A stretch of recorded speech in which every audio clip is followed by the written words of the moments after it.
What are you going to ask me first? Who are you and what's your story? Wow.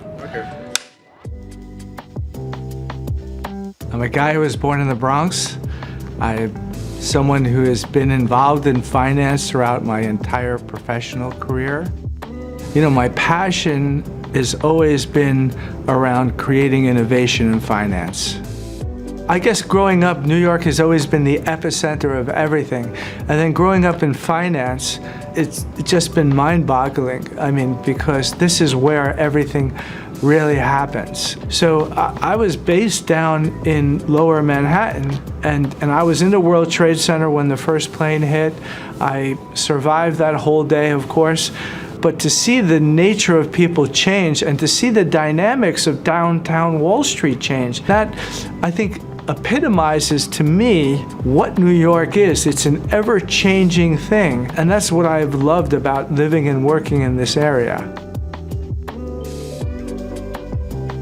I was educated at Rutgers University. I studied economics. I became a CPA, and I've worked myself up on, through Wall Street for 35 years, working from an auditor to a staff accountant, to a controller, to a CFO, to a chief operating officer. And I've run some incredibly large businesses and gotten an opportunity to expand finance throughout Latin America, Eastern Europe, and emerging Asia, back at a time where merchant banks were a big thing on Wall Street, where people were still providing the seed capital for economies to emerge. What drove me was innovations in finance. So, I loved organizing and structure and creating operations. And actually, one of my most significant expertise was operational efficiency. So through much of my early career on Wall Street, what I did is designed operating systems to be efficient so that we could process large amounts of transactions and understand some of the new innovations. So I grew up on Wall Street where, accounting and finance was becoming very big. It went from millions to billions to trillions very quickly. And most of that centered around the development of the PC. It's a very kind of similar thing to what we're seeing with technology today in the blockchain. Where I am right now, I'm really more focused on how to bring finance to places that don't have finance capabilities. The motivation has definitely changed over the years. I stumbled across blockchain because I was looking for a solution for distributing a product. And, I was working with people who were very engaged in using blockchain for the supply channels of shipping.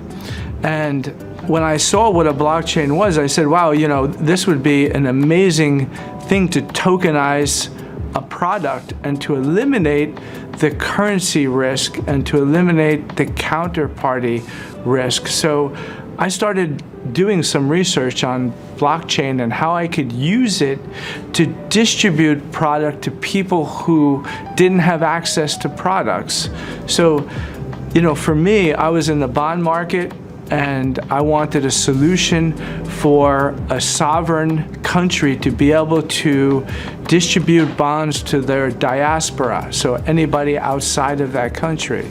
And blockchain seemed like a natural fit when I looked at the operational process and what blockchain could solve in that operational process. My passion has always been on the macroeconomics of global finance. And when you look at what are the barriers, why are there people that are small producers but have no access to a marketplace? And why are there people who need supplies but can't access those supplies? I look at a blockchain as a global marketplace. I'm talking about how I can allow people to transact with people they've never met and be assured that they have the right credit profile for them to deal with. But these people don't have access to the markets, and being able to provide them that access, I think, is a game changer. It changes global wealth. I came out of retirement because of some of the things that Charles Hoskinson was saying about taking the long road and developing infrastructure that was sustainable for a long period of time. And, that's not what is always done today.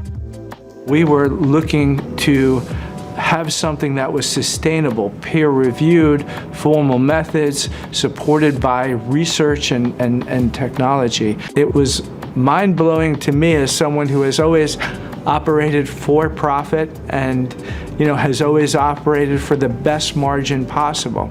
That has never been our goal. If that were our goal, it would be nothing near what it is to improve their margins. And as anybody in IO Global will tell you, it doesn't come natural for me. I always have that moment where I'm like, are you sure we really need to